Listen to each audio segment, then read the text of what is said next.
आज सिंधुदुर्ग जिल्ह्यामधील महसूलच्या विषयावर साधारण 30-35 विषयावर चर्चा करण्याकरता मी जिल्हाधिकाऱ्याकडे बसणार आहे। सोबतच आमचे जमाबंदी SLR मोजणी विभाग आणि सोबतच मुद्रांक स्टॅम्प या विषयाच्या अधिकाऱ्याशी बसणार आहे आणि जो कोर महसूलचे जे प्रलंबित विषय आहेत त्या विषयाला नेमका जिल्हाधिकारी लेवलला काय पेंडिंग आहे, गव्हर्नमेंट लेवलला काय पेंडिंग आहे, कुठल्या कायद्याने कुठलं अडलं आहे, कुठल्या नेमके प्रलंबित प्रश्न या जिल्ह्यामध्ये आहेत महसूल खात्याचे, त्यावर मी चर्चा करणार आहे। खरं तर एक 2-3 विषय जे महत्त्वाचे आहेत ते आपणही चर्चा करतो आहे। खरं तर शासनाची भूमिका आहे की सर्वांसाठी घरे। माननीय प्रधानमंत्री नरेंद्र मोदीजी आणि माननीय मुख्यमंत्री देवेंद्र फडणवीसजी यांनी संकल्प केला आहे की महाराष्ट्रामध्ये 30 लाख नवीन घरे प्रधानमंत्री आवास योजनेत बांधकाम करायची, तर त्या घरांना स्वामित्व नाही आहे। 2011 पूर्वीचे घर आहे, पण काही घरांना स्वामित्व मिळत नाही वेगवेगळ्या कारणांनी। त्यांना स्वामित्व मिळण्याची योजना करण्याची आम्ही तयारी करतो आहे। कारण अनेक कारण आहे स्वामित्व नाही मिळण्याचे। काही आता सांगितलं मला सावंतनी की 40,000 घरं हे गावठाणाच्या बाहेर आहे, त्यांना रेग्युलाइज केलं नाही आहे। अतुल काडसेकर आणि केसरकर साहेबांनी सांगितलं की अनेक जमिनी काही वेगवेगळ्या पद्धतीने काही खाजगी वनं लागले आहेत। आता आंबोली वगैरे भागात तर मोठ्या प्रमाणावर 10,000 हेक्टर जमिनीला खाजगी वन लागलं आहे। असे काही विषय आहेत। त्याप्रमाणे या सर्व विषयाला 2011 पूर्वी जे काही आम्हाला या ठिकाणी काही कायद्यात बदल करावा लागेल, काही सिंधुदुर्गकरता काही नियम बदलवावे लागतील, काही महसुली विषयाला त्या ठिकाणी वेगळे विषय काही सिंधुदुर्ग जसं आता काही गावाच्या गाव सामायिक क्षेत्रामध्ये आहे, तर प्रत्येक गुंठे न गुंठे मोजणी करून स्पेशल ड्राईव्ह लावून प्रत्येकाचा वेगळी सनद तयार करून प्रत्येकाचा 7/12 वेगळा करणे हा एक त्या ठिकाणी विषय घ्यावा लागेल। तेव्हाच आपल्याला शेतजमिनी आणि घरांना स्वामित्व देता येईल, स्वामित्व देण्याची योजना पूर्ण करता येईल। दुसरं या ठिकाणी वाळू चोरी खूप मोठ्या प्रमाणावर आहे। नवीन वाळू धोरण आपण आणलेलं आहे 8/4/2025ला। देशातल्या संपूर्ण राज्याचा अभ्यास करून आणि महाराष्ट्राच्या जवळपास 1.5 महिना मी हे धोरण पब्लिक डोमेनमध्ये ठेवलं। चांगल्या सुधारणा करून 8/4ला एक धोरण आणलं आहे आणि स्थानिक लोकांना वाळू मिळण्याकरता 30/4चं धोरण आणलं आहे। 30/4/2025 म्हणजे घरकुलं, स्थानिक बांधकामं, स्थानिक ग्रामपंचायतची बांधकामं यांना कशी वाढू द्यावी, कुठल्या नियमाने, त्याचा 30/4चा धोरण आणला आहे। आणि 8/4चं धोरण आहे की जी वाळू आहे तिला लिलाव करणे, पण तो लिलाव आता 30 सप्टेंबरमध्ये करू शकत नाही, कारण NGT असं म्हणते, नॅशनल ग्रीन ट्रिब्युनल, की 30 सप्टेंबरपर्यंत आपण वाळू काढू शकत नाही। जे काय निघतं ते अवैध पद्धतीने आहे। तर अवैध पद्धतीची वाळू कशी थांबवायची त्याचा विचार कलेक्टर आणि SP या दोघांनी, कारण आता जबाबदारी कलेक्टरकडे आहे, पहिली जबाबदारी अडीचशे कलेक्टरला होती, तर कलेक्टर आणि SP आणि दोघांनी हे जेवढे परप्रांतीय मजूर या ठिकाणी आणून वाळूचा मोठ्या प्रमाणावर बिझनेस करतायत त्यांना MPDA लावला पाहिजे। इतर जिल्ह्यात आता MPDA मोठ्या प्रमाणावर लावण्याची कारवाई चालू आहे। माननीय मुख्यमंत्र्यांनी स्पष्ट आदेश काढला आहे गृह खात्याने की सँड माफियांना MPDA मध्ये घेतलं पाहिजे। आणि 40-50 लोक जोपर्यंत SP सिंधुदुर्ग MPDA घेणार नाही आणि पॉलिटिकल याच्यामध्ये जे काही फोन येतात समजा SP ना कलेक्टरला, ते SP कलेक्टरनी टाळले पाहिजे। आमच्या मुख्यमंत्र्याकडनं आणि माननीय दोन्ही उपमुख्यमंत्र्याकडनं किंवा माझ्याकडनं असं कुठलंही एकही माफियाकडनं फोन येत नाही, पण ते आता कारणं सांगतात, कधी कोणाकोणाची नावं सांगतात कारण नसताना, लोकल लोकांनाही बदनाम करण्याचा प्रयत्न करतात। तर आमचा कुणाचा संबंध नाही, लोकल आमचे आमदाराचा प्रश्न नाही, राज्यातल्या कुठल्या नेत्याचा प्रश्न नाही, मग हे MPDA यांना का लावत नाही हा एक प्रश्न आहे। म्हणून मी आता एसपीशी बोललो की या सर्वांना 40-50 लोकांना MPDMA टाकलं पाहिजे. त्याची कारवाई सुरुवात करायची आहे. थोडा हे नैसर्गिक वाळूवर डिपेंड राहण्यापेक्षा आपला कृत्रिम वाळू धोरण MSAT दगडापासून वाळू तयार करणे आणि तिला मोठ्या प्रमाणावर खाजगी शासकीय बांधकामं म्हणजे शासकीय बांधकामांना पुढच्या 5 वर्षात 100% कृत्रिम वाळूवर आणणे. त्याकरता प्रत्येक जिल्ह्यात 50 क्रेशर्स मायनिंग झोन तयार करून 50 नवीन क्रेशर्स प्रत्येक जिल्ह्यात द्यायचे आहे. त्याच्याही आम्ही धोरण तयार केला, कृत्रिम वाळू धोरण, MSAT धोरण. त्याच्यामध्ये आता जिल्हाधिकारी ॲडव्हर्टाइजमेंट काढतील.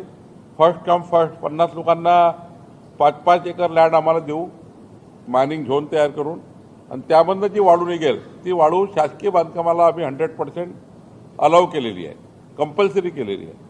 त्यामुळे त्यांना सोर्स आहे शासकीय बांधकामांना आता MSAT वापरणे, नैसर्गिक सॅन्डचा वापर करू नये.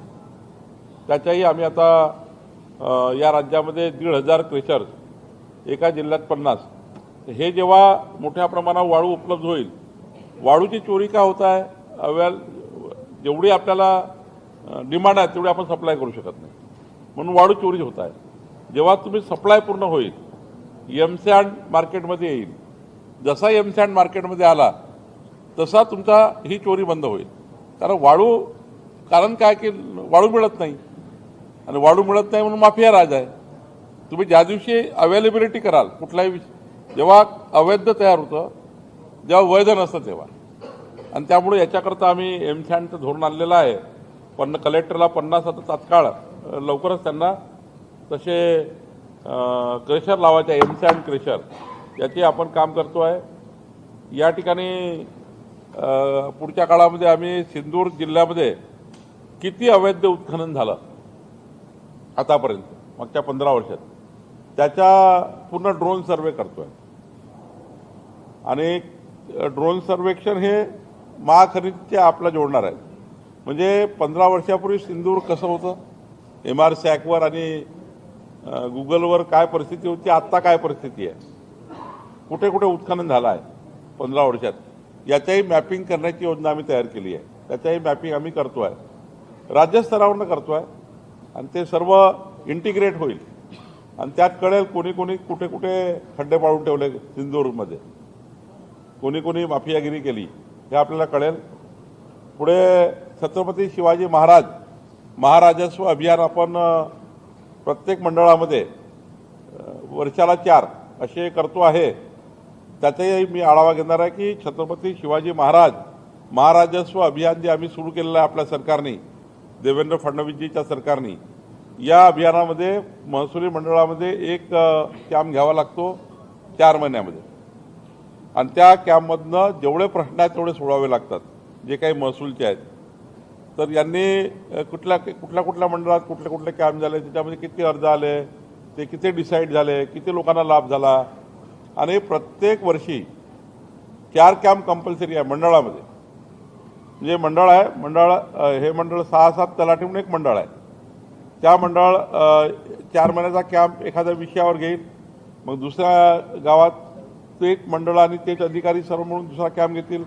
असे वार्षिक 4 कॅम्प लावायचे मंडळामध्ये. आणि त्या ठिकाणी हे प्रश्न सोडवायचे जेवढे प्रश्न आमच्याकडे येतात. तर हे अभियान किती ॲग्रेसिव्हली चालू आहे आणि किती याच्यामध्ये लोकांना फायदा आला आहे याचे आपण अभ्यास करणार आहे.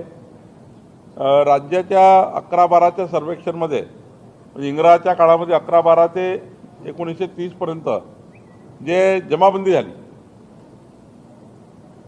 एकत्रीकरण झाल्यानंतर आपल्या 81-82ला, आता सिंधूर जिल्ह्यामध्ये पुन्हा एकदा संपूर्ण जिल्हा मोजून काढण्याची गरज आहे. गुंठेने गुंठे आणि प्लॉटनी प्लॉट, डॉटेड रस्ते, डबल डॉटेड रस्ते, सिंगल डॉटेड रस्ते, म्हणजे प्रायव्हेट प्रॉपर्टी मोजून काढायची गरज आहे, गव्हर्नमेंट प्रॉपर्टी मोजून काढायची गरज आहे.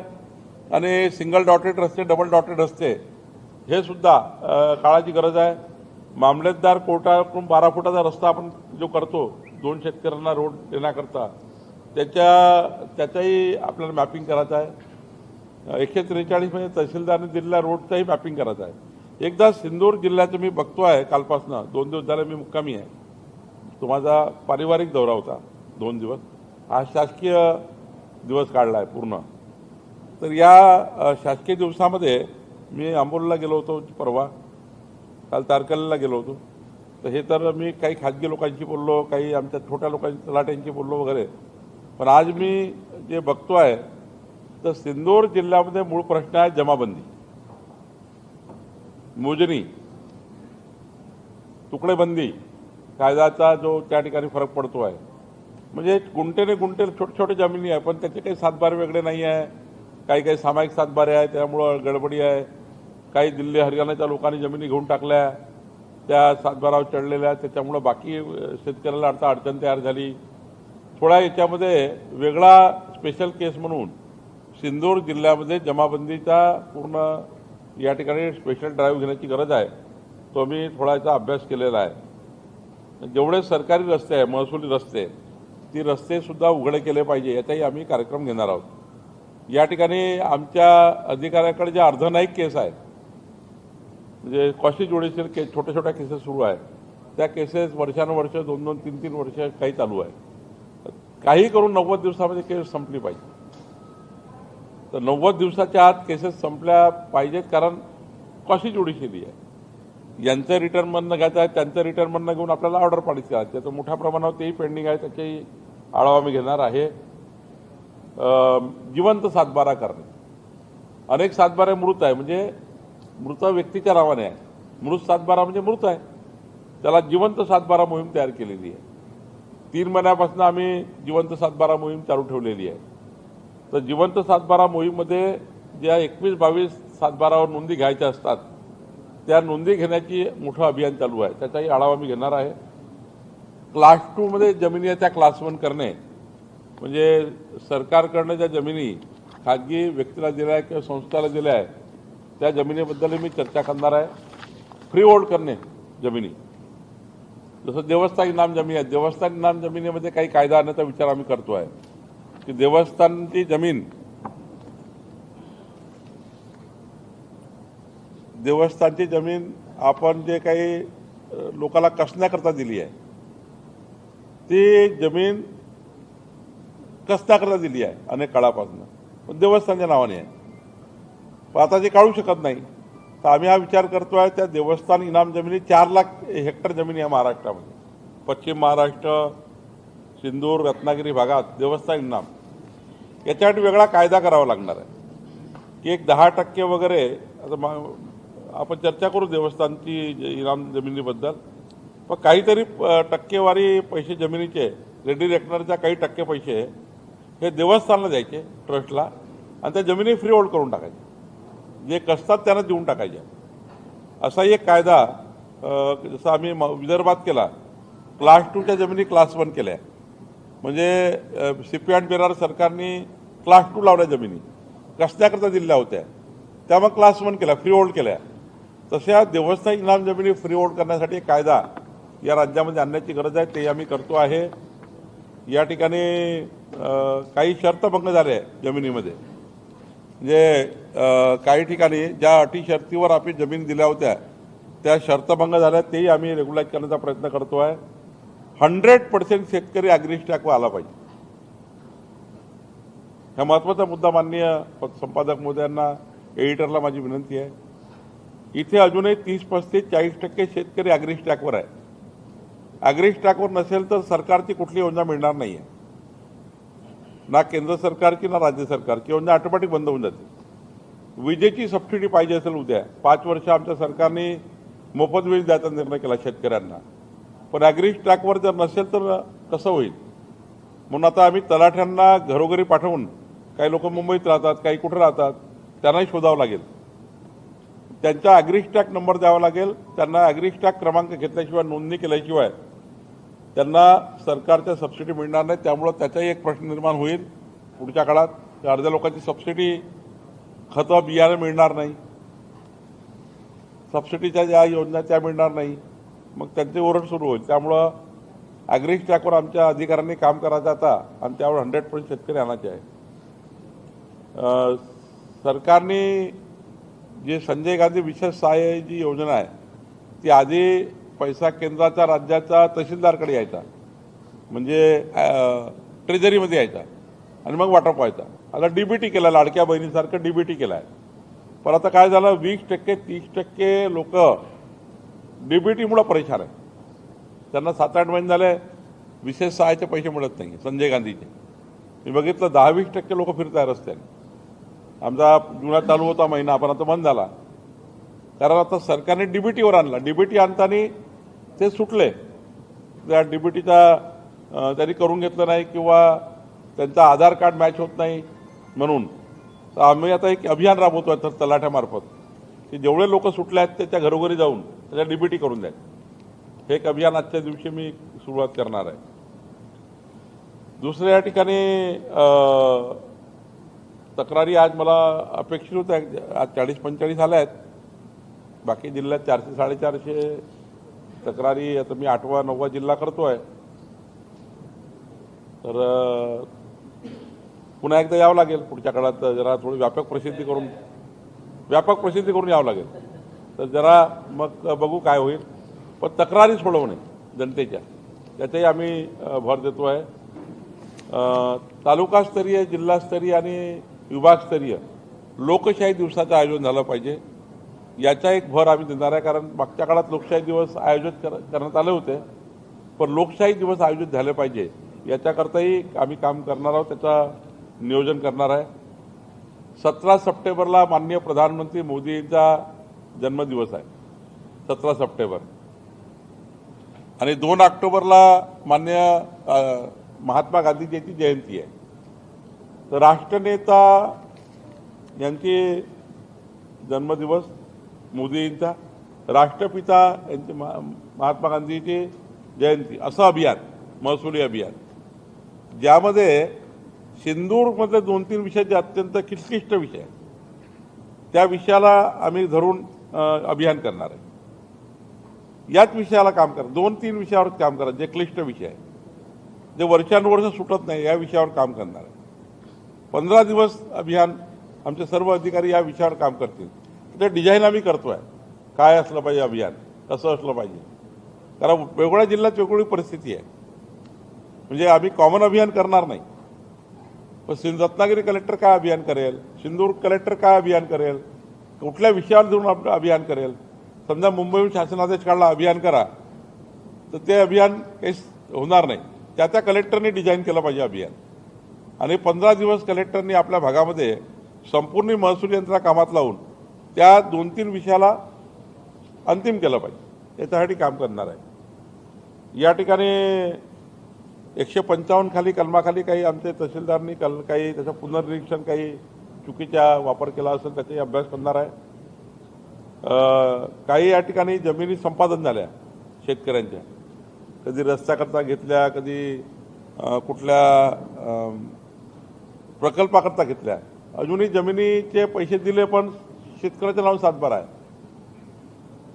7/12 कमी जास्त पत्रक केला नाही आमच्या अधिकाऱ्यांनी. त्यामुळं जमीन ह्या जरी प्रकल्पाकरता गेल्या आहेत, रस्त्याकरता गेल्या आहेत, धरणाकरता गेल्या, पण जमिनी 7/12 शेतकऱ्याच्या नावाने आहे. ते कमी जास्त पत्रकाची मोहीम राबवली पाहिजे, याचाही एक अभियान आहे. आणि तुकडाबंदी कायदा जो आम्ही रद्द केला आहे, आता त्यावर आता मी एक चांगला SOP नियमावली तयार करतो आहे. तुकडाबंदी कायदा रद्द केला, आता छोट्या छोट्या तुकडाही तुम्हाला कायदेशीर करता येईल, 7/12 वेगळा करता येईल. पण 10 गुंठेच्या खाली 7/12 वेगळा करता येत नव्हता, 7/12 वेगळा करता येईल. पण याचा अर्थ असा नाही आहे की अनाधिकृतपणे मोठ्या प्रमाणावर गुंठे पाडले, तुकडे पाडले. जिकडे विकसित झोन तयार होणार आहे, जसं नगरपालिकेच्या 500 मीटरपर्यंत, महानगरपालिकेच्या 1 किलोमीटरपर्यंत, छोटं गाव आहे 200 मीटरपर्यंत गावापासून, गावठाणापासून, जसं 40,000 घरं म्हटले यांनी माननीय सावंत साहेबांनी. तर हे 200 मीटर किंवा 300 मीटर जर तुकडेबंदी कायदा हटवला तर हे घरं ऑटोमॅटिक कायदेशीर होऊन जाते. तर तुकडा मान्य होईल, तुकडा मान्य झाला की 7/12 मान्य होईल, 7/12 मान्य झालं का स्वामित्व मान्य होईल, स्वामित्व मान्य झालं की 40,000 घरं क्लिअर होतील. तर असं एक आम्ही या ठिकाणी त्याचा SOP चांगला करतोय तुकडेबंदीचा. पुढे आम्ही विचार करतोय की आमच्या खात्यामध्ये जसं केंद्र सरकारमध्ये फ्रंटलाईन वर्कर आहे त्यांना फेस ॲपवर यावं लागतं. फेस ॲप आहे, आपल्या मोबाईलला फेस ॲप डाउनलोड करावं लागतं महसुली कर्मचाऱ्यांनी. आणि फेस ॲप डाउनलोड केलं तर आमचा तलाठी जिकडे कार्यक्षेत्र आहे तिकडे जाऊनच ते हजेरी करता येईल फेस ॲपवर. आणि फेस ॲपवर त्यांनी प्रेझेंट केलं नाही त्या दिवशी अब्सेंट लागेल. म्हणजे आमचा जेवढा महसुली कर्मचारी विभाग आहे तो फेस ॲपवर आणणे. म्हणजे बायोमॅट्रिक आता बंद आहे, बायोमॅट्रिक करायला कोणी जात नाही, ते काही ठिकाणी बंदच पडला आहे. त्यांच्याच मोबाईलला त्यांनी फेस ॲप डाउनलोड करायचा आणि त्याला मग आपला रोजचा इमेज अपलोड करायचा तर त्याचा पगार निघेल. नाही तर मग पुढच्या काळात ते 15 दिवस जर अब्सेंट असेल, फेस ॲपवर टाकला नाही तर ते ओरडतील. तेवढं आम्ही त्यांना प्रशिक्षण करणार आहे, फेस ॲप कसा करायचा, मोबाईलवर फेस ॲप कसा डाउनलोड करायचा, कसा हजेरी लावायचा, घरी जाण्यापूर्वी घरून आल्यावर, तहसीलदार असेल तर तहसील कार्यालयात आल्यावर. आणि ते फेस ॲप असं नाही आहे की तलाठी आपल्या घरून फेस ॲपवर, त्याच्या कार्यक्षेत्रात त्याला जिओ फेन्सिंग केलं आहे, फेस ॲपला. म्हणजे तलाठ्याच्या कार्यक्षेत्र तलाठ्यांनी आपला फेस ॲपवर टाकला तर ज्या क्षेत्रात तो काम करेल त्या क्षेत्राच्या 50 मीटर एरियात जाऊनच त्याला आपला फेस ॲपवर आपला प्रेझेंटी द्यावं लागेल, तरच त्याचा पगार सुरू राहणार नाही. असं एक कमिटी फेस ॲप करतो आहे. माननीय मुख्यमंत्र्यांनी 150 दिवसामध्ये महसूल विभाग किंवा राज्याच्या सर्वच विभागाला 150 दिवसाचा कार्यक्रम दिला आहे. आधी माननीय मुख्यमंत्र्यांनी 100 दिवस कार्यक्रम दिला होता. त्या 100 दिवसात सर्वच विभागाने कॉम्पिटिशन केली. आता 150 दिवसाचा कार्यक्रम दिला आहे माननीय मुख्यमंत्र्यांनी. त्या 150 दिवसाच्या कार्यक्रमामध्ये महसूल खातं सिंधुदुर्ग जिल्हा हा मेरिटवर कसा येईल याचाही आम्ही आढावा घेणार आहे. हे 150 दिवसाचा टार्गेट काय झाला, टार्गेटचं एक पुस्तक आहे, काय टार्गेट करायचं 150 दिवसात. म्हणजे आमच्या तहसीलदार तलाट्यापासून तर मंत्र्यापर्यंत माझ्यापर्यंत 150 दिवसात काय केलं पाहिजे असं आम्ही योजना केली आहे. त्या योजनेचाही आढावा घेणार आहे. काही जनसंवाद कार्यक्रम म्हणजे जसं आता आमचे नागपूरमध्ये विदर्भामध्ये तिकडे तहसीलदार तिकडे प्रांत हे आठवड्याचे 2 दिवस गावात जातात आणि गावात जाऊन जनतेशी 150-200-250 लोकांशी बसून त्या गावातल्या लोकांचे प्रश्न त्याच दिवशी समजावून त्याच दिवशी संपवतात. म्हणजे जर देवेंद्र फडणवीस सरकारने विचार केला आहे की पारदर्शी सरकार म्हणजे करप्शन फ्री सरकार, लोकाभिमुख सरकार म्हणजे हेच की आमच्या खात्याच्या लोकांनी जनतेमध्ये जाऊन लोकांना आपल्या ऑफिसमध्ये न बोलवता, तहसीलदारने आपल्या ऑफिसमध्ये जास्त लोकांना न बोलवता 2 दिवस आठवड्यातनं गावात गेला पाहिजे कुठल्या तरी. विदर्भात हा पॅटर्न आता आम्ही केला आहे. तर सिंधूरमध्ये कलेक्टर साहेब आदेश काढतील किंवा 3-3 महिन्याचे सर्व अधिकाऱ्याकडनं कार्यक्रम घेतील. या 3 महिन्यामध्ये कुठला महसूल अधिकारी कुठल्या गावात राहणार आहे आणि त्या गावात त्यांनी दिवसभर जायचं. दिवसभर जाऊन व्यवस्थित लोकांशी भेटून हे छोटे प्रश्न आहेत लोकांचे, जे रस्त्याची विभागणी आहे, रस्ता बंद. आता मला जे प्रकरणं आले फार छोटे आले आहेत, 40-45 जे प्रकरणं आले आहेत. काही राज्य सरकारच्या लेवलचे आहेत, काही कलेक्टरच्या लेवलचे आहेत, काही फार छोटे आहेत. आमचा फेर होत नाही, आमच्या त्या ठिकाणी मोजणी होत नाही. आमचे हे जे आहेत SLR, आता आम्ही SLRचं खातं जे आहे मोजणी खातं याला दुरुस्त करतो आहे. हे फार घोळ झालेला खातं आहे.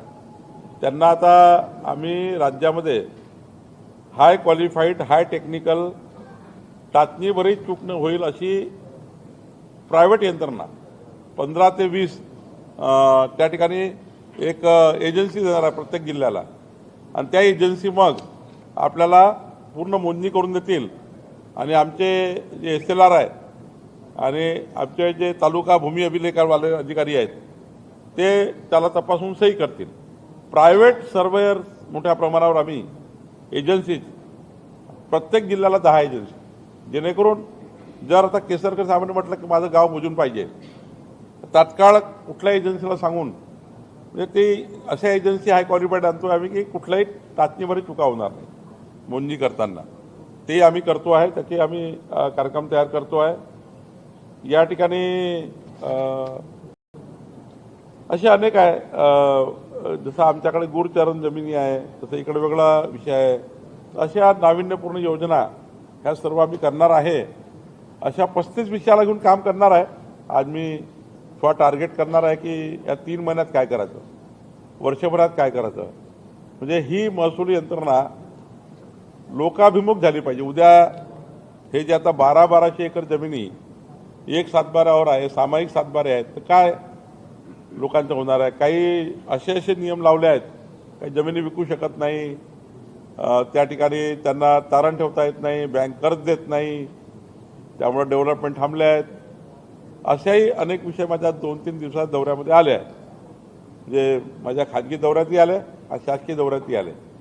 तर बघतो आहे की आज मॅक्झिमम काही चांगलं करण्याचं. आज गोवा रस्ता काहीतरी आंदोलन केलं होतं यांनी, उबाटांच्या वैभव नाईकांनी, त्यांनाही भेटलो. नितीन गडकरी साहेबांशी मी केसरकर साहेब बोललो, तर त्यांनी सांगितलं की आता जे काही पावसामुळे थोडा प्रॉब्लेम आहे, पण 3 महिन्यामध्ये जे नवीन आता त्यांनी एजन्सी नेमल्या आहे, 3 महिन्यामध्ये हा पूर्ण रस्ता मंजूर करण्याचा, काम पूर्ण करण्याचा त्यांनी आश्वासन दिलं आहे. मी सर्वांशी गडकरी साहेबांशी बोलणं करून दिलं. वेंगुर्ला शहरामध्ये 50 वर्षापासून प्रलंबित गवडीवाडा समाजाचा प्रश्न केसरकर साहेब यांनी विधिमंडळात मांडला आणि तो आता सातबारा होण्याकरता मी मंत्रिमंडळासमोर जातो आहे. या 15 दिवसात, महिन्याभरामध्ये वेंगुर्ल्याचा हा प्रश्न सुटेल. अंबोलीच्या सरपंच आणि अंबोलीमध्ये आम्ही गेलो होतो, केसरकर साहेब मी परवा. 3 गावं खाजगी वन लागले अंबोली, तिथे ते खाजगी वन काढण्याचा एक प्रस्ताव माझ्याकडे आला आहे, तोही मी मार्गी लावणार आहे. अजून काही प्रस्ताव आले आहे, काही आकारपड जमिनीचा आला आहे, आकारी पडचा, तोही मार्गी लावणार आहे. हे जे सावंतनी सांगितलं 40,000 घरं गावठाणाच्या बाहेर आहे, तोही मार्गी लावण्याचा प्रयत्न करणार आहे. एखादी बैठक माननीय मुख्यमंत्र्यांसमोरही घ्यावी लागेल, ती आम्ही घेऊ. काही नगरविकास विषय येतील एकनाथ शिंदेजी साहेबाकडे, ते विषय मार्गी लावू. पण एक मात्र सांगतो की मागच्या अनेक वर्षापासून महसूल खात्यामध्ये प्रलंबित असलेले सर्व विषय यामध्ये मी लक्ष घातलेलं आहे आणि आमचं सरकार हे गतिमान, लोकाभिमुख आणि पारदर्शीपणे जे भूमिका आम्ही स्वीकारली आहे, त्या भूमिकेला आमचे तहसीलदारपासून तर प्रांतापासून आमचे सर्व कलेक्टरेट आणि आमच्या तलाट्यापर्यंत, कोतवालपासून तर मंत्री आणि आम्ही सर्व या गतिमान प्रशासनाच्या भूमिकेमध्ये आहोत. तर 15 ऑगस्टला हर घर तिरंगा अभियानी शासन राबवतो आहे. प्रत्येक घरी तिरंगा ध्वज हा 15 ऑगस्टला असला पाहिजे, लागला पाहिजे प्रत्येक घरावर. त्याकरता आमचे तहसीलदार, आमची शासकीय मोहीम आहे. शासकीय मोहीम म्हणजे जनतेला इन्व्हॉल्व करणे, हर घर तिरंगा अभियान, हेही आम्ही या ठिकाणी करतो आहे. मला वाटतं की बघू, आता पहिला दौरा आहे, प्रत्येक वर्षी मी येणार आहे, कधी 6 महिन्याने येणार, कधी वर्षात येणार. पण महसूल मंत्री म्हणून पूर्ण 5 वर्षामध्ये किमान 10 दौरे सिंधूरला करेल आणि जेवढं काही हे छोटे मोठे कामं आहे, हे कामं करण्याचा प्रयत्न करेल. दोन विषय आहेत की रोजद्वारे करणार की आपल्या जिल्ह्यामध्ये खाडीमध्ये उत्खनन, त्यामुळे जी चोरटी वाहतूक जी होते, छोटं उत्खनन ते खाडीमध्ये होतं, पाण्यामध्ये. आणि दुसरा जो स्टँडचा विषय आहे, तो गोव्यामध्ये मोठ्या प्रमाणात चोरटी वाहतूक, दुसरं राज्य असतं. हे 2 प्रश्न आहेत ते तुमच्या सार्वत्रिक धोरणाने सुटणार नाही आता, त्याच्यावर वेगळे उपाययोजना करावी. नाही, आता मी 2 गोष्टी आहे. हे जे वाळू चोरी आहे, यामध्ये 50 लोक असे आहेत जे आयडेंटिफाईड आहे. पोलिसांनाही माहिती आहे, नाही कलेक्टरलाही माहिती. आता हे परप्रांतीय लेबर आणून या ठिकाणी जे काही घोड्याफोड्या करतात आहे, वेगवेगळ्या प्रकारे चोरी करतात. काही ठिकाणी पंप लावतात, तिकडे रायगडमध्ये वाळू ओढण्याकरता असे भरपूर आहेत. आता नवीन धोरणानुसार अधिकृतपणे 1 ऑक्टोबरपासून होईल. आत्ता यांना MPDA लावल्याशिवाय मार्ग नाही. आता कलेक्टर आणि SP बसून हे जे आयडेंटिफाईड लोक आहेत आणि हे काही लपलेले नाही आहेत, हे सर्व सिस्टीमला माहिती आहे कोण लोक आहेत. आणि काही स्थानिक लोक तर नाहीत आहे, त्यातले खालचे लोक वाळू काढणारे, होड्यामधून वगैरे, हे परप्रांतीय आणले आहेत, ते 40-50 लोक आहेत. त्यांच्यावर जर MPDA लावला तर मग हा थोडा चोरटी वाहतूक बंद होईल. आणि एमसँड जे म्हणताय, एमसँड म्हणजे काय आहे की जे दगडापासून वाळू तयार करतात, दगडापासून. तर ती वाळू याच्यापेक्षा जो चांगली असतं कुठली याच्या नैसर्गिक वाळूपेक्षा. तर दगडापासून वाळू तयार करण्यासाठी 50 क्रेशर लावायचे आणि तो पुरवठा शासकीय बांधकामाला द्यायचा आहे. PWD, MJP, जलसंधारण, जलसंपदा, जेवढे काही खाते आहेत, कलेक्टर आणि आम्ही निर्णय घेतला की 100% पुढच्या 5 वर्षांनी नैसर्गिक वाळूनी बांधकाम होणार नाही, एमसँडनी होईल. त्याकरता अवेलेबल असलेल्या जे काही खाणी आहेत त्याचा मायनिंग प्लान तयार करावा लागेल कलेक्टरला. आणि 5-5 एकर जमीन एका तशा 50 लोकांना 50 सँड क्रेशर. आणि ते जे एमसँड धोरण आणलेलं आम्ही त्याच्यामध्ये खूप फॅसिलिटी दिल्या आहेत. बेरोजगार लोकांना येता येईल, अभियंत्यांना येता येईल, फर्स्ट कम फर्स्ट कोण असेल त्यांना करता येईल. आणि एमसँडसोबत त्यांना मग गिट्टी करता येईल, वाळू गिट्टी, दगडखान, मुरुमखान वगैरे सारा अलाव करणार आहे. त्यामुळं जोपर्यंत या राज्यामध्ये एमसँड दगडावर तयार झालेली वाळू, कृत्रिम वाळू या राज्यामध्ये लॉन्चिंग होणार नाही, तोपर्यंत हा चोरटी वाळू हा व्यवसाय संपणार नाही.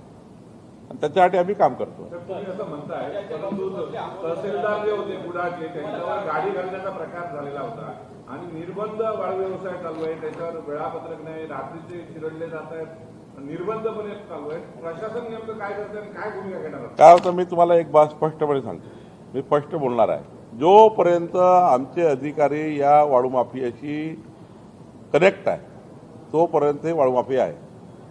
याची एवढी हिंमत नाही की प्रशासनाचं काही हे काही बाकी इतर राज्य नाही, हे काही मोगलाचं राज्य नाही आहे, इथे कोणी कोणाच्या अंगावर गाडी. आमच्या काही जोपर्यंत आमचे अधिकारी हा निर्णय घेत नाही सामूहिक, आमचे SP, आमचे कलेक्टर, आमचे सर्व, त्या वाळू माफियागिरी करणारा जो मेन माणूस आहे त्याला MPDA टाकत नाही. त्याची हिंमत नाही पुन्हा तहसीलदार तेवढं तसं करायचं. आता पंढरपूरला हे घटना झाली, माळाला परवा आमच्या तहसीलदारच्या गाडीसमोर त्यांनी डंपर आणला वाळूचा. तर तिथे 307 केस लावला, 353 लावला, MPDAची कारवाई केली, फरार झाले. आता तिथनं 4 लोक जे मोठे बलाढ्य धनाढ्य लोक आहेत त्या वाळूमध्ये. सिंधुदुर्गमध्ये आमचे SP आणि कलेक्टरने विचार केला 50 लोकांची यादी काढली पाहिजे. आणि सरकारचा बिलकुल याच्यामध्ये हे नाही आहे. मी माननीय लोकप्रतिनिधींना विनंती करणार आहे, हे कोणी आलं तरी याला फोन करायचा नाही. कारण हे जे वाळू चोरीपासून जे लोक त्या ठिकाणी तयार होत आहेत, मग ते ड्रग्समध्ये चालले आहेत, मग ते अवैध मार्गाने पिढी बिघडवत आहे. मी बघितलं काही लोकांचा रिपोर्ट असा, मी खालच्या लोकांशी बोललो काल तारकर्लीमध्ये, ते म्हणले की वाळू माफिया नवीन युवा पिढीला बिघडवत आहे, ड्रग्स आणतात आहे, MD आणत आहे, यांच्याकडे जो पैसा आला आहे हा अवैध मार्गाने, यातनं हे सिंदूरचे पुढची येणारी पिढी बिघडवण्याचा प्रयत्न करत आहे. याचाही मी अभ्यास केला आहे काल थोडा. तर हे जोपर्यंत थांबणार नाही, हे वरिष्ठ लेवलवर काम करत, हे तहसीलदारचं काम नाही आहे, वरिष्ठांनी निर्णय घ्यायचे आहे. तर ते आणि कोणी पॉलिटिकल याच्यामध्ये कोणी फोन करायचा नाही, ते सर्व राजकीय भूमिका घ्याव्या लागतील. त्याच्यामध्ये कुठल्याही राजकीय व्यक्तींना प्रोटेक्शन देणे हे पुढच्या पिढीला बिघडवण्यासारखं आहे. त्यामुळे त्याच्यामध्ये आम्ही आता काम करणार आहे. 2 दिवस आंबोलीमध्ये होतं, आंबोली कशी वाटली? कारण महसूल मंत्रीने आंबोली आमच्या थांबले 2 दिवस, हे बाहेर गेलं तर आणखी पर्यटक वाढतील. आंबोली मी आपल्यासमोर फार आवर्जून सांगेल, आंबोलीसारखं पर्यटन स्थळ विदेशातही आपण जातो, पण त्यापेक्षाही आंबोली सुंदर आहे.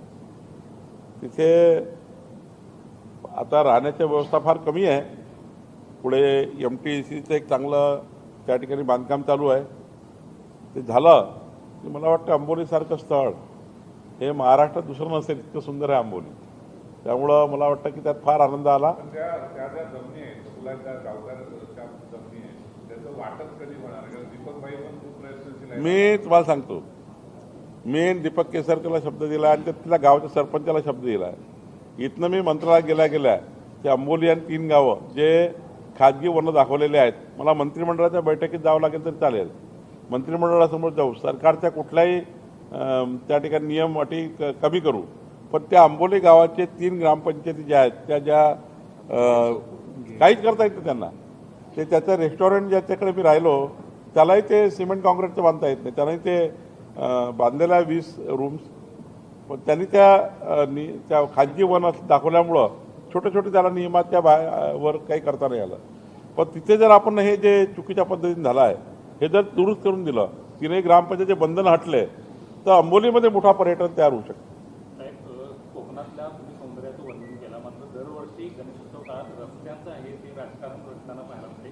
उद्धव ठाकरे म्हणतायत की जितके खड्डे तितका दंड आकारला पाहिजे, नाहीतर गणेश भक्तांना त्यांनी आव्हान केलं की तुम्ही रस्त्याला जे खड्डे म्हणतात ते खोदताय.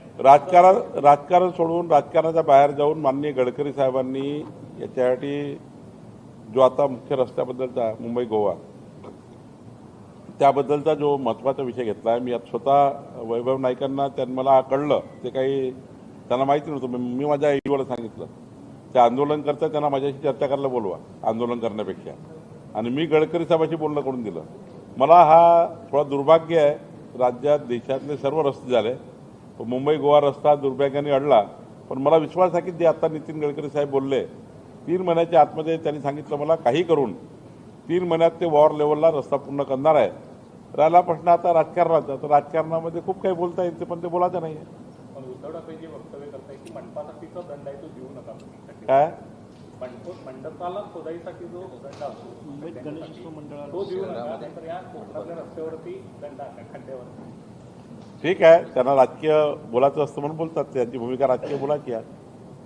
पण नोंदणीबाबत सिंधुदुर्ग जिल्ह्यामध्ये सिंधुदुर्ग डोंगराळ आहे, मोबाईल रेंज आणि तलाठीची कमतरता, त्यामुळे नाही ई पीक पाहणीबद्दल शेतकरी कमी होत चाललेले आहेत.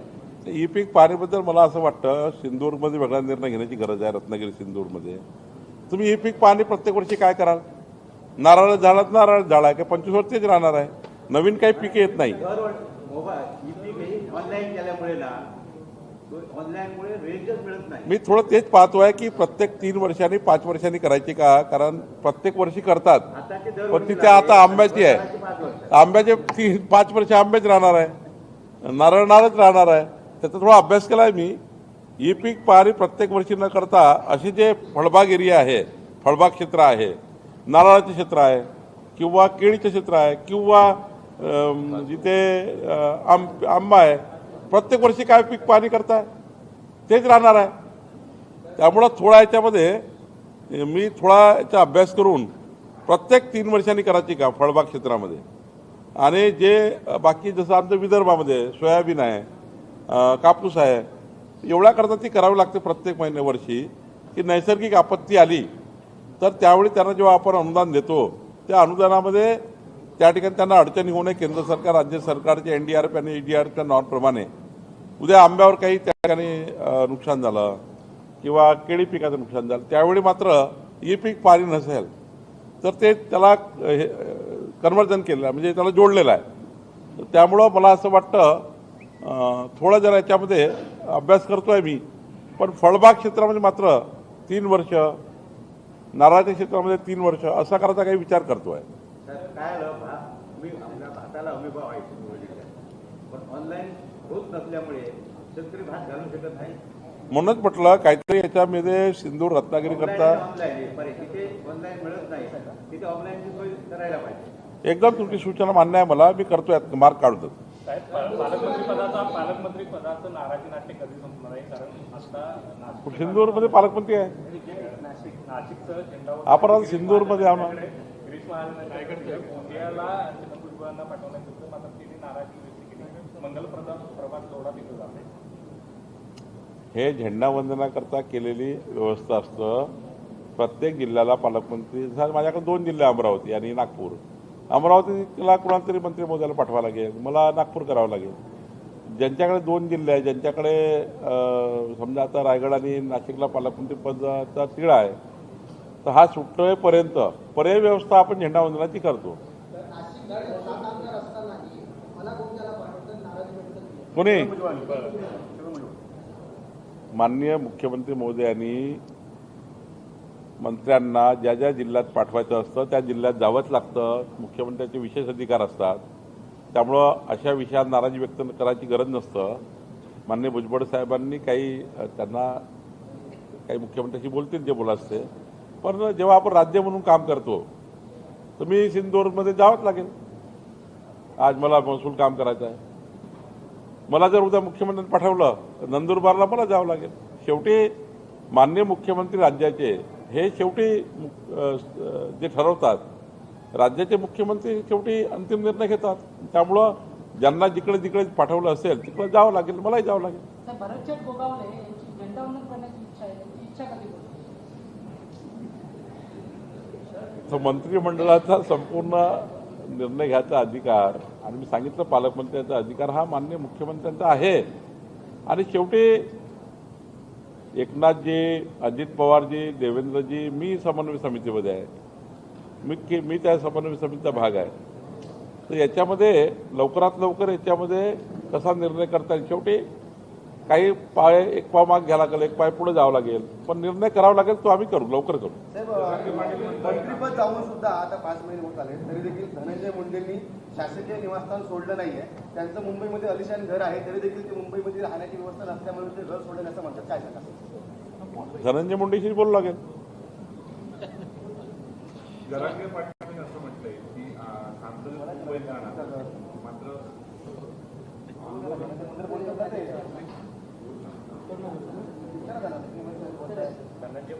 धनंजय मुंडेशीच बोलू लागेल. मला माहिती नाही, तुम्हालाच बोलू लागेल. साहेब आज कबूल धनंजय मुंडेशी तुमच्या त्या भागातले प्रतिनिधी जे आहेत ते बोलतील त्यांना की काय. साहेब आज कबूल आंदोलन झालं. मराठी जिल्ह्यामध्ये महसूल यंत्रणेच्या दलालांच्या दबावाखाली वावरते असं दिसतंय. त्या 2 ठिकाणी असं सातोली आणि दाबोलीमध्ये स्थानिक लोकांना मारहाण झाली.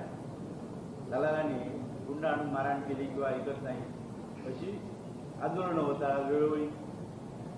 मला कळलं आहे ते आता 109 आंदोलनं आहेत त्या 15 ऑगस्टला. आणि या सिंधुदुर्ग जिल्ह्यामध्ये, रत्नागिरी जिल्ह्यामध्ये केवळ 26 जानेवारी 15 ऑगस्ट अशाच वेळी आंदोलन करतात. मला केसरकर साहेबांनी सांगितलं परवा. 109 आंदोलनापैकी काही 60-70 आंदोलनं महसूल खात्यासंबंधाने विषयावर आहे. ते सर्व आंदोलनाची मी यादी बोलणार आहे. कुठल्या कुठल्या विषयावर आंदोलन केलं आहे आणि होणार आहे आणि आमच्या महसुली अधिकाऱ्याच्या चुकीमुळे किती होतात आहे याची यादी बोलणार आहे.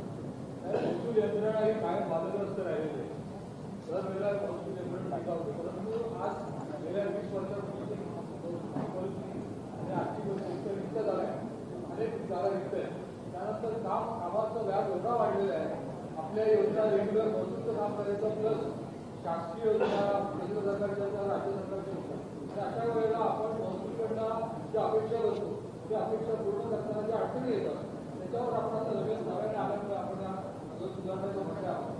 प्रश्न असा आहे कुठलंही काय झालं की तहसीलदार कलेक्टर जबाबदार व्यक्ती जबाबदार. आता ऑफिसचा विषय आला आज आणि कुठे कुठल्या गावात किंवा जिल्ह्यात लगेच त्यांची पाहणी कलेक्टरची करायची किंवा जागा पोचायला त्याची पाहणी कलेक्टरने काय काय करावं आणि मग त्यांच्याकडे आज जवळजवळ 100 कमिटी आहेत. त्या कमिटीची 3 वर्षात बैठकही होऊ शकत. आता आम्ही याच्यामध्ये 150 दिवसाचा जो कार्यक्रम आला आहे ना, तुम्ही त्याचा अभ्यास केला. 150 दिवस कार्यक्रम यामध्ये माननीय मुख्यमंत्र्यांनी कशावर जोर दिला आहे तर प्रशासकीय कामकाज, प्रशासकीय यंत्रणाचं बळकटीकरण. म्हणजे कलेक्टरच्या अंडरमध्ये 230 कमिटी आहेत. वर्षाची रोजची एक बैठक घेतली संपत नाही. याचंच बळकटीकरण करण्याचा 150 दिवस कार्यक्रम आहे. तलाट्यापासून तर आमच्या ACS पर्यंत काय काय बळकटीकरण केलं पाहिजे, ज्या रिक्त जागा त्या भरल्या पाहिजे, प्रमोशनचे प्रश्न आहे, सेवानिवृत्तीचे प्रश्न आहे, अनुकंपाचे प्रश्न आहे. आता अनुकंपाचा प्रश्न तुम्ही विचार केला तर माननीय मुख्यमंत्र्यांनी आता अनुकंपा धोरण जे आणलं आहे या महिन्याभरामध्ये अनुकंपाचा एकही व्यक्ती शिल्लक राहणार नाही. एक 150 दिवसाचा कार्यक्रम हाच आहे. यंत्रणाचं बळकटीकरण करणे, यंत्रणाचं आधुनिकीकरण करणे.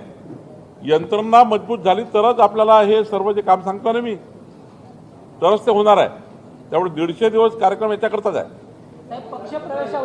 पक्षप्रवेशावरून भाजप आणि शिवसेनेमध्ये यापूर्वी वाद झाला होता. मुख्यमंत्र्यांकडे तक्रार सुरू झाली होती. आज तुम्ही सिंधुदुर्गात दौऱ्यात कसा तोडगा काढणार यापूर्वी वाद झाला त्याच्यात? कुठला वाद? पक्षप्रवेशावरून वाद झाले होते, तक्रार सुद्धा झाली होती. कुठला वाद आहे? सिंधुदुर्ग जिल्ह्यात पक्षप्रवेश ज्यांना ज्या पक्षात जात त्या पक्षात काम करतात. नाही, पण आपले इथे जे भाजपचे जिल्हाध्यक्ष आहेत आता सन्माननीय प्रभाकर सावंत, त्यांनी त्याबाबत माननीय मुख्यमंत्र्यांना पत्र लिहिलंय आणि त्यांचं लक्ष त्यामध्ये आपण आता काय सांगू? मला याच्याबद्दल आता प्रभाकर सावंत माझ्याशी बसणार आहे जिल्हा त्यांच्या ऑफिसमध्ये मी जाणार आहे तेव्हा त्यांच्याशी बोलतो काय इश्यू आहे. साहेब, कबूतरखान्यावरून आज मुंबईमध्ये मराठी किरण समितीनं आंदोलन केलं, त्यांच्यावरती गुन्हे दाखल केले, त्यांना ताब्यात घेतलं. मात्र जैन समुदायाने यापूर्वी आंदोलन केलं, त्यांना मात्र आहे ते त्याच्यावरती गुन्हे दाखल केलेले नाही. मला याच्याबद्दल थोडा अभ्यास करावा लागेल. सिंदूरचं काय असेल तर विचारा. आता सिंदूरला आलो आहे. 15 ऑगस्ट रोजी बंदर आणि माऊसबंदी आहे त्यावर आता वाद चिघळतो काय? काय भाई बसा, भाई बसा.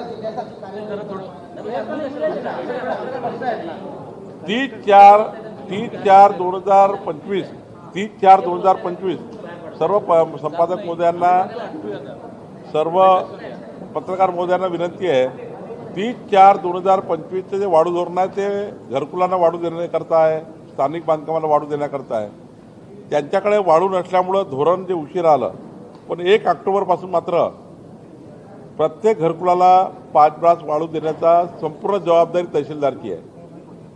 BDOनी यादी तयार करायची, तहसीलदारनी जॉईंटली दोघांनी मिळून त्यांना 5 ब्रास वाढू हे कुठून उपलब्ध करणार याचा पास घरी पोहोचून द्यायचा आहे.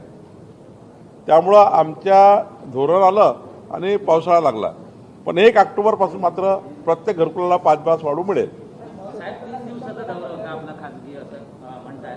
मात्र जे आपल्याला काही मिनिटांपूर्वी भेटायला आले त्यांनीच आपल्या भाषणामध्ये असा आवाज उठवला की बावनकुळे हे सिंधुदुर्ग जिल्ह्यातील जमिनी बघायला आले आहेत आणि त्यांचं खरेदी करण्यासाठी आले. असं आहे, मी युरोपमध्ये जाण्यापेक्षा काश्मीर म्हणजे युरोपमध्ये जाण्यापेक्षा विदेशात जाण्यापेक्षा माझ्या परिवारासोबत 2 दिवस मी सांगितलं. मी आंबोलीमध्ये 1 दिवस राहिलो, 1 दिवस तारकर्लीमध्ये राहिलो, 1 दिवस आपला वेंगुर्ल्यात राहिलो, आरवली. आणि आज मी दिवसभर शासकीय कामकाज, मी एवढं सरकारी यंत्रणा वापरली. पोलिसाचे लोक होते, ED होते, तहसीलदार होते, तर मग शासकीय कामकाज 1 दिवस त्या आपण सरकारचाही शेवटी खाजगी पैशांनी जर राहिलो तरी सरकार काम केलं पाहिजे म्हणून आज सरकारी काम करतो आहे. त्यांना असं वाटतं की कुठं गुंठ्यान जमीन घेतली असेल किंवा असा, याच्यापेक्षा पॉझिटिव्ह बोललं पाहिजे, पॉझिटिव्ह राहिलं पाहिजे. मी कोकण, माझ्या परिवारानं विचार केला होता की कोकण आमचे 2-3 दिवस कोकणात आम्हाला घेऊन चाला, तर माझ्या परिवाराची खूप इच्छा होती कोकणात राहायची म्हणून मी आलो होतो. हे फालतू आहे, ज्यांना जे आरोप करत ते करू द्या. माझ्या नागपूरशिवाय माझ्या कुठेही दुसरीकडे जमीन नाही आहे ना घर नाही.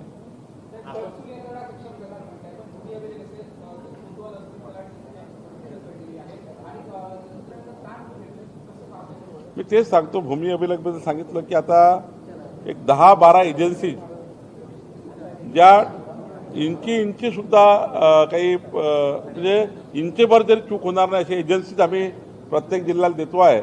त्या एजन्सीज मार्फत सिंधूर जिल्ह्यामध्ये तर स्पेशल म्हणजे रत्नागिरी, सिंधूर, रायगड या भागात तर आम्हाला कोकणामध्ये काही विशेष ड्राईव्ह घ्यावं लागतील, कारण इथे छोटे छोटे जमिनी आहे. त्यामुळे एक स्पेशल ड्राईव्ह जसं इंग्रजाच्या काळात 1911-12 ते 30पर्यंत प्रत्येक मोजणी झाली होती. मग आपण एकत्रीकरणाच्या मोजणी केला 81-82ला. आता कोकणामध्ये एवढ्या छोटे छोटे जमिनी आहेत, या जमिनीचं पुनर्मोजणी पूर्ण एकदा सेटलमेंट, पूर्ण जमिनीचं सेटलमेंट करण्याची गरज आहे. त्याच्यावर मी काम करतो आहे आणि मी तुम्हाला आवर्जून सांगेल. तुम्ही 5 वर्षांनी म्हणाल की चंद्रशेखर फडणवीस सरकारने आम्हाला या 3-4 जिल्ह्याला जे महत्त्वाची गरज होती, म्हणजे आम्हाला जे करायचं आहे महसूल म्हणून काम, ते बरोबर काम झालं आहे. आणि टाचणीभर जमीन मोजून दिलेली आहे, गावठाण मोजून दिलेलं आहे, प्रत्येकाला स्वामित्व मिळालं आहे. हे तुमच्या लक्षात येईल पुढच्या काळात.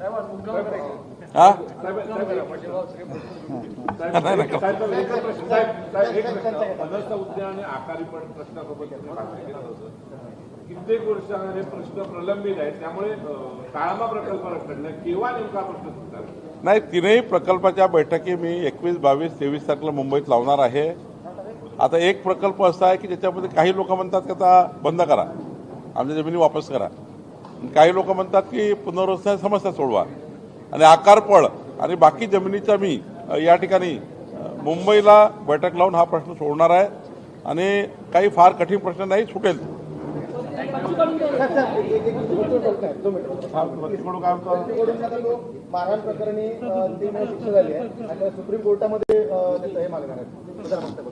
काय बच्चूकडूंनी मारहाण जी केली होती त्या प्रकरणी त्यांना 3 महिन्याची शिक्षा झाली आहे आणि त्याच्या अगेन्स्ट आता सुप्रीम कोर्टामध्ये झालं आहे. काय त्याच्या नाही, बच्चू कडूने जे काही मारहाण केली त्याच्यापूर्वीचे प्रकरण मला माहिती आहे. मला एकच वाटतं की कोर्टाने जे काही निरीक्षण नोंदवलं किंवा कोर्टाने जे काही आदेश दिला आहे तो त्याचा मान करावाच लागेल, सन्मान करावा लागेल. पण त्यांनाही मुभा आहे अपील करण्याची. पण सार्वजनिक जीवनात, राजकीय जीवनात किंवा तुमच्या लोकप्रतिनिधी म्हणून काम करताना कुठल्याही शासकीय अधिकाऱ्याला मारहाण करू नये. मारहाण करून कधी प्रश्न सुटत नाही आणि त्यांनी त्या काळात ती मारहाण केली, त्यावर त्यांना शिक्षा होत आहे. पुढे सुप्रीम कोर्टात जातात आहे तर ते सुप्रीम कोर्ट ठरवेल, कोर्टाच्या शेवटी निकाल येईल. पण मला त्यांना काही सल्ला द्यायचा अधिकार नाही आहे बच्चू कडूंना. पण एवढं मात्र नक्की म्हणेल की कुठल्याही लोकप्रतिनिधीला शासकीय अधिकाऱ्याला मारहाण करून प्रश्न सोडवणे ही काही आपली लोकशाही नाही आहे. संजय राऊत असं म्हणतात मांस विक्री हा बंदी फरदांड आहे, महाराष्ट्राला नपुंसक बनवत आहात का, राज्याला नामर्द करतो असे पदवी मागे घ्या असं म्हणतात संजय राऊत. नाही, कल्याण डोंबिवली महानगरपालिकेत बोलताय तुम्ही की राज्यात म्हणताय? बऱ्याच महानगरपालिकांनी 15 मांस विक्रीवरती बंदी घातली, मटण विक्रीवरती बंदी. बऱ्याच महानगरपालिकेत कल्याण डोंबिवलीमध्ये जास्त वाद पेटला आहे. नाही, कल्याण डोंबिवलीमध्ये याच्यापूर्वी काही सरकारने 2-3 सरकारने मागच्या काळात त्याचे नावं घेतलं तर राजकारण होईल. शरद पवार साहेबापासून इतिहास काढला ना, कितीतरी वेळा काय काय काय काय काय काय आदेश झाले आहेत.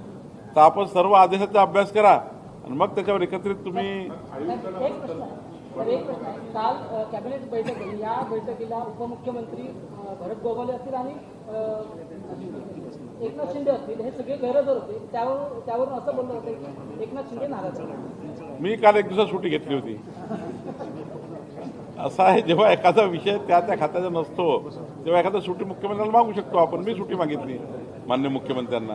तर एकनाथ शिंदेजी श्रीनगरमध्ये आहेत, त्यामुळे ते एखाद्या बैठकीला नाही आले म्हणून ते नाराज झाले असं बरोबर नाही आहे. एकनाथ शिंदे हे कधीच नाराज नव्हता. योग्य पद्धतीने महायुतीचा धर्म पाळणारा एक सच्चा, इमानदार, बाणेदार कार्यकर्ता आहे. त्यामुळं एकनाथ शिंदेंना तुम्ही त्यांच्या एखाद्या बैठकीत न येण्याचं, महायुतीमध्ये काहीतरी गडबड झाली मोठी, हे आमच्याकडे महाविकास आघाडीसारखं काम नाही आहे. आम्ही या ठिकाणी जे आहे, माननीय आमचे मुख्यमंत्री देवेंद्रजी, जेव्हा एकनाथजी मुख्यमंत्री होते तेव्हा देवेंद्रजींनी, आणि आता देवेंद्रजी मुख्यमंत्री तेव्हा एकनाथजींनी, अजित पवारांनी, सर्वांनी म्हणून या राज्याच्या 14 कोटी जनतेच्या विकासासाठी काय केलं पाहिजे याच्याकरता काम करणारं आमचं सरकार आहे. हे नाराजी नाट्यवालं सरकार नाही आहे. त्यामुळं असा विचार तुम्ही करू नका, महाराष्ट्राची जनताही करणार नाही. तुम्ही काळजी करू नका. आत्ता महायुती 237 घेऊन आहे. पुढच्या वर्षी महायुती 2029 250 घेऊन राहणार आहे. साहेब त्याला दोन साहेब होता की एकनाथ शिंदे आहेत म्हणून महायुती सत्तेमध्ये आहे असं विधान काल मंत्री उदय सामंत यांनी केलं आणि त्यांनी भाजपला डिवचलंय. त्यांना काय तुम्ही उत्तर द्या? सर्वांनीच एकत्र काम केलं आहे. माननीय एकनाथ शिंदेजींनी एक मागच्या काळामध्ये ज्या पद्धतीने सरकार बसवण्याकरता आणि शिवशाहीचं, हिंदुत्वाचं सरकार आणण्याकरता भूमिका घेतली, ती मोठी भूमिका घेतली एकनाथ शिंदेजींनी. म्हणजे एकनाथ शिंदेजींनी भूमिका घेतल्यामुळंच या राज्यामध्ये महायुतीचं सरकार आलं. आणि आम्ही सुद्धा, आमच्या देवेंद्रजींनी एवढं मोठं बहुमत असताना आम्ही डेप्युटी सीएम पद त्यावेळेस एकनाथ शिंदेजी इतकं मोठा त्यांनी हिंदुत्वाचं सरकार आल्यामुळे आम्ही एक पाऊल मागायला आलो. कारण शेवटी हिंदुत्वाची लढाई होती, विचाराची लढाई होती. आणि आता मात्र जे मॅन्डेट आलं आहे त्या मॅन्डेटवरही सर्वसाधारण एकमत झालं एकनाथजी आणि सर्वांचं की भाजपला 137 सीट मिळाल्या आहे, तर त्यामुळं भाजपाने मुख्यमंत्री व्हावं, एक देवेंद्रजींनी व्हावं. त्यामुळे याच्यात काही नवीन नाही आहे. आणि ही गोष्ट खरी आहे उदय सामंत की तेव्हा जी भूमिका घ्यायला पाहिजे होती, महत्वाची भूमिका एकनाथ शिंदेने घेतली. आणि आता आपलं सरकार आलं तर आपल्या सरकारने आता मात्र एकनाथजींनी भूमिका घेतली की देवेंद्रजी मुख्यमंत्री व्हावे. थँक्यू. Thank you sir.